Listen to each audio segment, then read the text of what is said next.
আল্লাহর এক বান্দা ছিল নামাজের সেজদায়। আল্লাহ ডাক দিয়ে বলে, বান্দা তুই যতই নামাজ পড় আর যতই সেজদা কর, তোর ঠিকানা জাহান্নাম।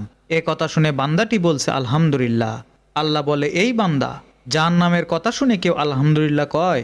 বান্দা বলে, আল্লাহ, জাহান্নামের মালিকও তুমি, জান্নাতের মালিকও তুমি। তুমি আল্লাহ যদি খুশি হয়ে আমাকে জাহান্নামে দাও, আমার আপত্তি করার কোনো অধিকার নাই। আল্লাহ বলতেছে, বান্দা, জাহান্নামে গেলে তুই পুড়ে যাবি, তোর কষ্ট হবে।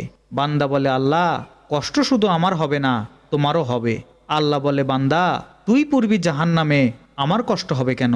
বান্দা বলে, আল্লাহ, মায়ের কোলের সন্তান যদি পানিতে পড়ে যায়, তাহলে দুনিয়ার কোনো মা যেমন দূরে দাঁড়িয়ে থাকতে পারে না, আমার বিশ্বাস ওই মায়ের চেয়ে কোটি কোটি গুণ দয়া তোমার বেশি। আমাকে জাহান্নামে দিলে তুমিও আল্লাহ শান্তি পাবে না।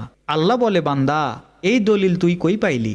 বান্দা বলে, আল্লাহ, আমাদের জাতির পিতা ইব্রাহিম আলাইহিস সালাম তোমার প্রেম